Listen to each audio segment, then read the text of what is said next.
Melihat kawasan Gunung Krakatau di Selat Sunda, para ahli memperkirakan bahwa pada masa purba terdapat gunung yang sangat besar di Selat Sunda yang akhirnya meletus dahsyat yang menyisakan sebuah kaldera atau kawah besar yang disebut Gunung Krakatau Purba, yang merupakan induk dari Gunung Krakatau yang meletus pada 1883. Krakatau adalah kepulauan vulkanik yang masih aktif dan berada di Selat Sunda antara Pulau Jawa dan Sumatera. Nama ini pernah disematkan pada satu puncak gunung berapi di sana atau Gunung Krakatau yang sirna karena letusannya sendiri pada tanggal 26 dan 27 Agustus 1883. Letusan itu sangat dahsyat. Awan panas dan tsunami yang diakibatkannya menewaskan sekitar 36.000 jiwa. Sampai sebelum tanggal 26 Desember 2004, tsunami ini adalah yang terdahsyat di kawasan Samudra Hindia. Akibat ledakan yang hebat itu, 3/4 tubuh Krakatau Purba hancur, menyisakan kaldera atau kawah besar di Selat Sunda. Mulai pada tahun 1927 atau kurang lebih 40 tahun setelah meletusnya Gunung Krakatau, muncul gunung api yang dikenal sebagai anak Krakatau dari kawasan kaldera purba tersebut yang masih aktif dan tetap bertambah tingginya. Saat ini, ketinggian anak Krakatau mencapai 230 meter di atas permukaan laut, sementara Gunung Krakatau sebelumnya memiliki tinggi 813 meter dari permukaan laut.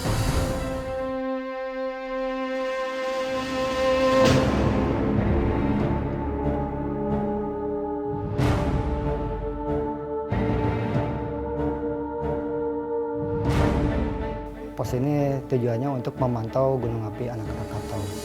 Sebetulnya pos ini didirikan sekitar tahun 80-an dan di Kalianda pun atau di Lampung ada pos pantaunya karena memang untuk anak Krakatau ini masuknya ke wilayah Lampung. Cuman karena kita di sini ada kaitannya dengan pariwisata dan khususnya Jakarta, maka di sini pun didirikan pos pantau anak Krakatau. Ya, tujuannya yaitu untuk memantau aktivitas anak Krakatau sehari-harinya. Untuk anak Krakatau statusnya sekarang adalah siaga, yaitu dinaikkan status siaga yaitu sejak tanggal 30 September pada pukul 24.00 sampai dengan saat ini siaga atau level 3. Indikasi dari kenaikan status ya karena kita dalam pencatatan rekaman kegempaan yang kita amati selama 24 jam, ada kenaikan jumlah gempa, yaitu gempa vulkanik A dan gempa vulkanik B, yang biasanya kisarannya hanya 100 sampai 200-an saja, tiba-tiba melonjak menjadi kisaran di atas 5 sampai 6 ribuan untuk perharinya.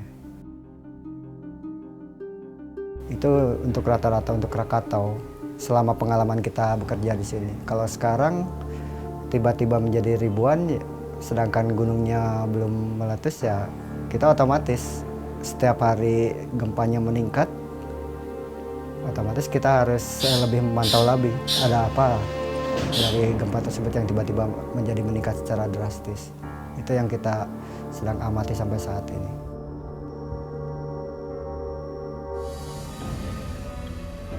Kita di BNPB untuk menghadapi ancaman-ancaman bencana, sebenarnya tidak hanya gunung api, itu begitu kita mendapat suatu peningkatan status, suatu ancaman, kita melakukan beberapa tindakan. Yang pertama terkait dengan kesiapsiagaan, kita biasa melakukan suatu khusus untuk Krakatau ini. Setelah dinaikkan dan kemudian juga muncul juga suatu isu-isu bahwa mungkin akan terjadi letusan seperti tahun 1883 yang memang dahsyat sekali, salah satu yang letusan dahsyat dari gunung api. Sampai saat ini dari informasi yang kami peroleh dari Pusat Vulkanologi bahwa informasi untuk rekomendasi yang diberikan dari Pusat Vulkanologi adalah bahwa radius aman atau radius yang berbahaya untuk Krakatau ini masih sekitar 2 km dari puncak.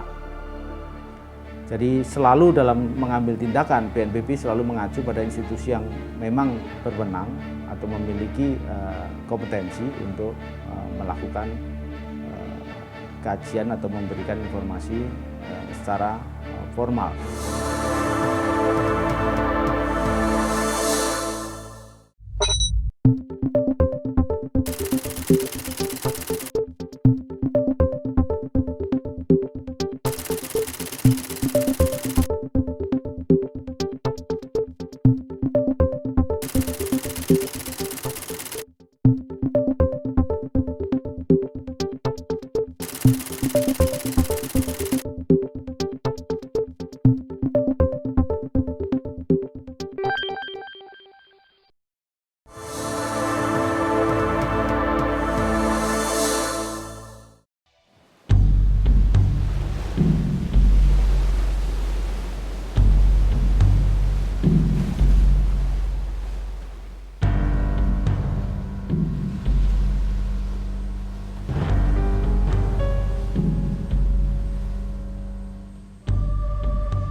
Sejarah daripada Krakatau ini sebelumnya bukan pada 1883 saja yang pernah meletus tanggal 27 Agustus 1883. Tetapi penulisan sejarah Krakatau ini jauh sebelumnya pernah juga dilansir, terutama di dalam kisah Atlantis, di dalam The Lost Continent Finally Found, yaitu benua yang hilang. Jadi di sana digambarkan bahwa 11.600 tahun yang lalu Krakatau ini pernah meletus yang dapat mengakibatkan terpisahnya Jawa dan Sumatera. Jadi di sini kita lihat bahwa menurut Van Sandik, gitu ya, itu kapal berau yang tertambat di pelabuhan Teluk Betong terlempar begitu jauh ke daratan. Dari cerita-cerita itu kita lihat bahwa akhirnya kapal The Brau itu dapat kita ketemukan di Sungai Kuripan yang jauh ke daratan, kira-kira 3,2 km dari pinggir laut. Yaitu mereka tersandar, terhampar, terdampar di Sumur Putri, yang sekarang Kampung Bro namanya. Nah disitulah kapal The Brau ini dijadikan besi tua, sehingga sekarang tidak ada sisa sama sekali. Jadi sudah diambil besi-besinya dengan orang yang tidak bertanggung jawab, sehingga kapal The Brau hilang, hanya tinggal cerita dan sejarahnya. Sebenarnya kapal ini namanya Brau gitu loh. Di sini ada kapal, udahlah kita buat kampung ini kampung kapal Brau. Tahun 1927 menurut sejarahnya kapal itu dari atas itu ada ke bawah di makam. Jadi tahun 1971 itu banjir besar, barulah puing-puing itu kelihatan kan gitu loh. Saya dapat. Tahun 1979 hilang kapal itu, habis adanya di Kuripan. Memang banyak dulu saya itu pernah dapat satu jangkar, dua alas itu boleh dikatakan lantai kapal dak, sama seher. Menurut penjelasan Residen Lampung, Mr. Altir, bahwa ombak yang besar, gelombang yang besar, tsunami itu sudah masuk dan sudah gelombang yang besar itu menghantam kota Teluk Betong. Kebetulan rumah residen itu pada tinggi perbukitan, itu kira-kira 9 meter lagi sudah mencapai rumah residen yang sekarang kita sebut Taman Dipangga. Di situ ada rambu-rambu laut yang sekarang jadi kilometer 0. Kemudian ada kantor Polda. Di situ adalah kantor Residen Lampung. Nah, Mr. Altir itu yang menjelaskan bagaimana dahsyatnya tsunami yang disebabkan oleh letusan Krakatau itu.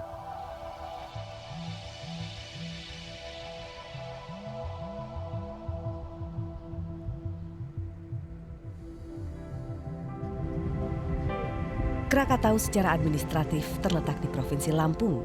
Krakatau terletak di Selat Sunda, antara Pulau Jawa dan Sumatera. Sebagaimana telah diketahui dan dicatat dalam sejarah sejak abad ke-16, saat itu Selat Sunda telah menjadi lalu lintas jalur bisnis yang berat dari Eropa, Belanda, Inggris, dan lain-lain untuk India Timur atau Indonesia. Dalam abad modern, Selat Sunda memainkan peran yang lebih penting sebagai lini bisnis lalu lintas perdagangan serta bidang penelitian geologi dan maritim.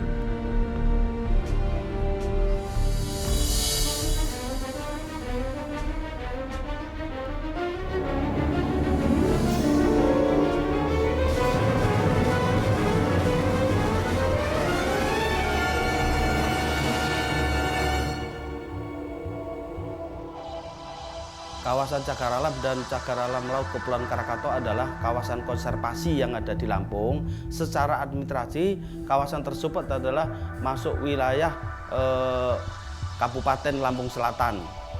Kawasan tersebut sejak tahun 1990 atau tepatnya pada tanggal 3 Mei 1990 pengelolaannya dari Taman Nasional Ujung Kulon dialihkan kepada Balai Konservasi Sumber Daya Alam Lampung.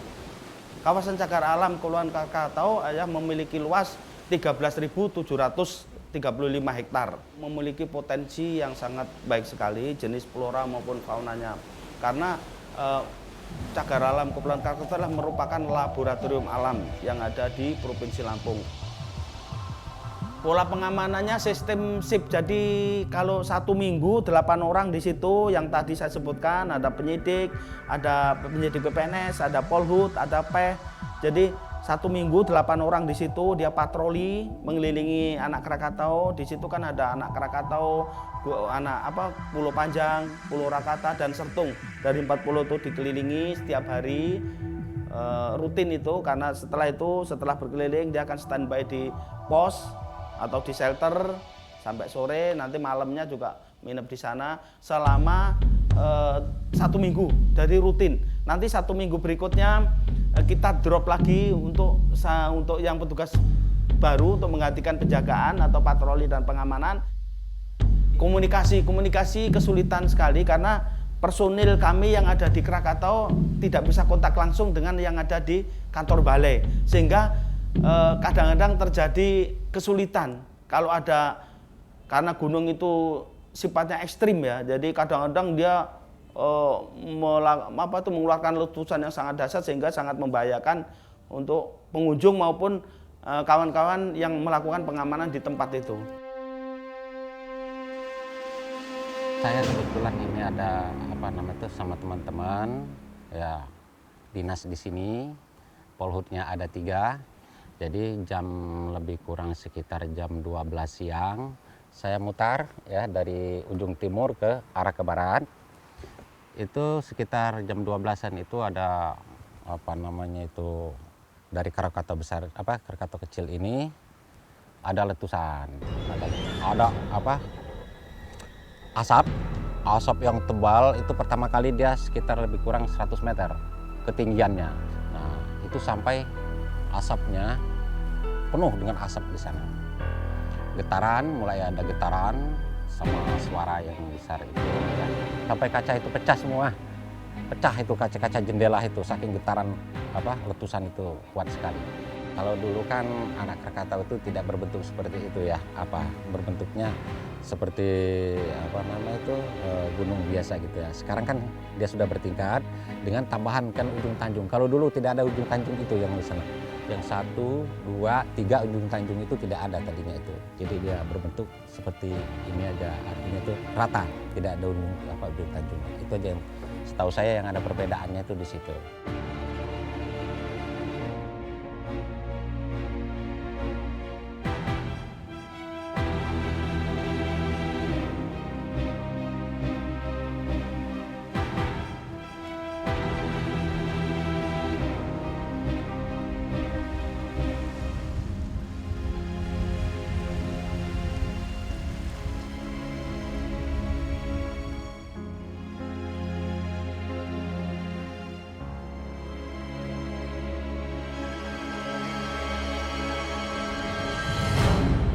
Cilegon itu adalah kota industri, jasa dan perdagangan. Kemudian terdiri dari 17.550 hektar yang hampir 1.000 hektar itu didiami oleh industri, baik industri berat maupun juga kimia. Nah, yang kimia ini adalah hal-hal yang khusus yang harus kita perhatikan, di mana ini menjadi satu kaitan dengan kebencanaan. Dari mulai Suralaya sampai Chandra Asri itu kimia semua, berbahaya. Kemudian kami mencoba untuk membuat satu sistem juga, sistem sirine, ya, sistem sirine yang alhamdulillah oleh anggaran pendapatan belanja itu dialokasikan. Kemudian sekarang kita sudah mempunyai 2 sirin yang ada di Ciwandan dan yang ada di arah Merak. Nah, ini terkoneksi dengan Krakatau Steel itu sendiri. Jadi sirin kita itu nanti bekerja secara bersamaan apabila terjadi bencana di kota Cilegon.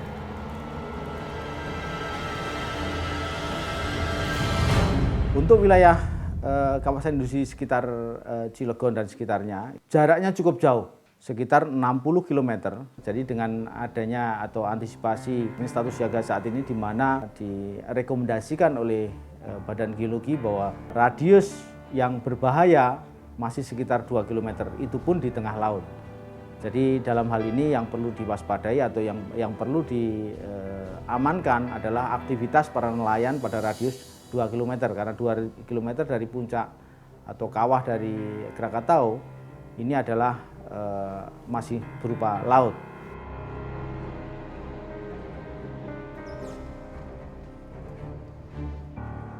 Krisis center ini gunanya adalah untuk bagaimana di Ring 1, di Ciwandan, di Krakatau Steel, kemudian di Merak itu terdeteksi di sini. Ya, jadi kita ingin bahwa Cilegon siap kalau mudah-mudahan tidak terjadi, ada masalah-masalah kaitan bencana sudah bisa dideteksi secara dini.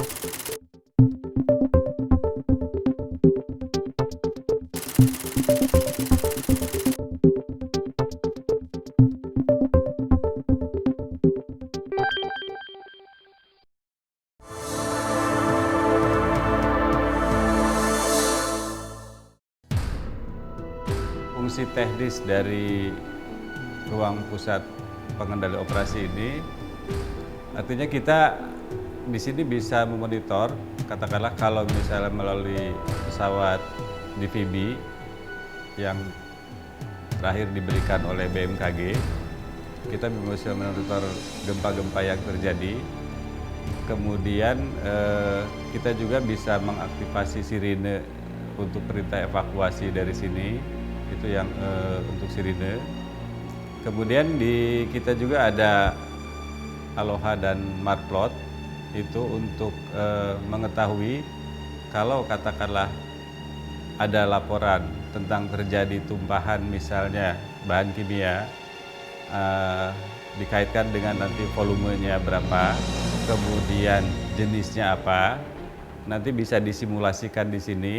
Itu akan terpapar katakanlah sejauh mana, kemudian ke arah mana, karena ini dikaitkan dengan mata arah angin, sehingga di situ bisa kita memerintahkan berkoordinasi dengan daerah setempat, katakanlah mungkin lurah atau RT atau camat, untuk memerintahkan warganya supaya evakuasi.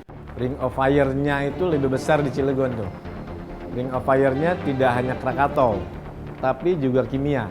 Dan kimia itu batas antara penduduk dengan dia itu hanya kadang 1 meter. Itu keluhannya sering terjadi bau, sering terjadi ya katakanlah seperti di Merak itu kan tiap hari baunya bau sawo, baunya bau, karena dia bahan baku deterjen dan sebagainya.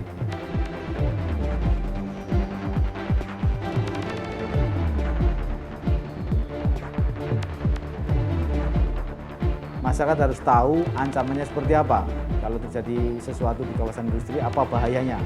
Baik itu kemungkinan bahayanya dari kimianya atau hal-hal yang lain atau api yang ditimbulkan, itu harus tahu persis. Sehingga mereka bisa mengurangi risiko itu dengan beberapa cara. Mungkin dia juga tidak akan membangun rumah yang sangat dekat dengan kawasan-kawasan yang berbahaya tersebut, karena sebenarnya pasti itu sudah dilarang, tapi kemungkinan kan ada beberapa orang yang tetap mencoba-coba dekat area seperti itu. Nah, ini harus disadari, kita harus pertama menjauhkan dari ancaman yang ada. Di dalam pengelolaan suatu wilayah, khususnya wilayah perindustrian, Cilegon memiliki lokasi yang sangat strategis dari segi lokasi.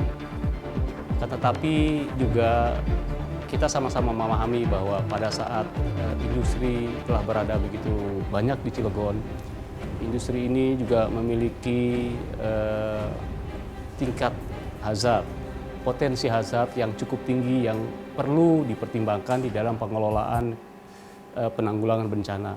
Jadi dari satu pihak kita mengetahui bahwa kita memiliki potensi hazard ini, ya. Potensi hazard ini pertama adalah dari segi natural hazard yang kita perhatikan.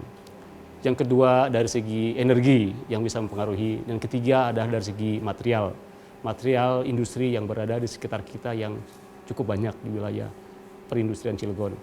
Artinya bahwa ini harus diimbangi dengan kesiapsiagaan daripada kapasitas yang ada, yang dimiliki oleh masyarakat industri di wilayah ini. Sehingga potensi risiko di pabrik-pabrik ini pun otomatis bisa dikelola dengan baik, dan katakanlah sebagai contoh, wilayah Cilegon sendiri memiliki tingkat zero accident record yang paling tinggi di wilayah di seluruh Indonesia. Catatan mengenai letusan Krakatau Purba yang diambil dari sebuah teks Jawa kuno yang berjudul Pustaka Raja Parwa yang diperkirakan berasal dari tahun 416 Masehi, isinya antara lain menyatakan ada suara guntur yang menggelegar berasal dari Gunung Batuwara. Ada pula goncangan bumi yang menakutkan, kegelapan total, petir dan kilat. Kemudian datanglah badai angin dan hujan yang mengerikan, dan seluruh badai menggelapkan seluruh dunia. Sebuah banjir besar datang dari Gunung Batuwara dan mengalir ke timur menuju Gunung Kamula. Ketika air menenggelamkannya, Pulau Jawa terpisah menjadi dua, menciptakan Pulau Sumatera. Krakatau adalah sebuah catatan sejarah, dan Krakatau adalah sang legenda gunung berapi di Indonesia.